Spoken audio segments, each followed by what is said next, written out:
வணக்கம் நேர்களே. இந்த கொடியை பாருங்கள், முசுமுசுக்கை கீரைங்க. அதாவது மியூக்கியா மதுரஸ்பத்தனா, மதுப்பர்ணின்னு சொல்லுவாங்க. கோல்டு, காஃபு, சளி தொல்லைகள் எல்லாத்துக்கும் இது ஒரு நல்ல தீர்வுங்க. இந்த கீரையாக சமைச்சு சாப்பிடலாம். நுரையீரல் பிரச்சனை எல்லாத்துக்குமே உங்களுக்கு இது ஒரு நல்ல தீர்வுங்க.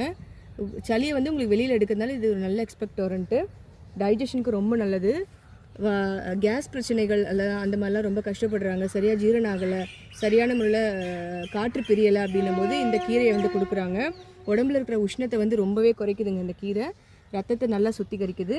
இதில் உங்களுக்கு ட்ரைடெர்பினாய்ட்ஸ் அப்படின்ற மூலக்கூறு இருக்கிறதுனால சுகரை நல்லா கண்ட்ரோல் பண்ணுதுங்க. ஹைப்போகிளைசிமிக்கா போகிற அளவுக்கு இது கண்ட்ரோல் கொடுக்குதுங்க.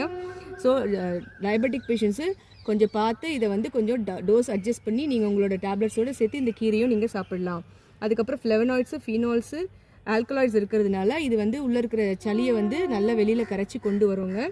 விட்டமின் சி, பாஸ்பரஸ் நிறைய இருக்கிறதுனால இது உங்களோட பாடியோட எதிர்ப்பு சக்தியை அதிகப்படுத்துது. அதனோட சக்தியை நல்லா தூண்டி உங்களுக்கு இம்யூனை பூஸ்ட் பண்ணுது, மியூக்கஸை பிரேக் பண்ணுது.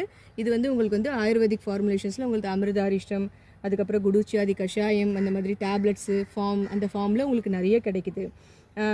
இவ்வளோ நல்ல விஷயங்கள் இருக்கிற இந்த முசுமுசுக்கை கீரையை நம்ம நல்லா ஐடென்டிஃபை பண்ணிக்கோங்க. எங்கே கிடைச்சாலும் இந்த கீரையை நீங்கள் சாப்பிடுங்க. உங்களுக்கு பொடியாக இல்லை மெடிசனாக உங்களுக்கு பவுடராக கிடைக்குதுன்னா கூட நீங்கள் வாங்கி யூஸ் பண்ணலாம். பொதுவாக சளி இருக்கும்போது கீரை சாப்பிடக்கூடாதுன்னு அட்வைஸ் பண்ணுவாங்க. பட் இந்த கீரை அட்வைசபிள், பார்த்துக்கோங்க. மற்றும் ஒரு நல்ல பதிவில் உங்களை சந்திக்கிறேன். அதுவரை நன்றி, வணக்கம்.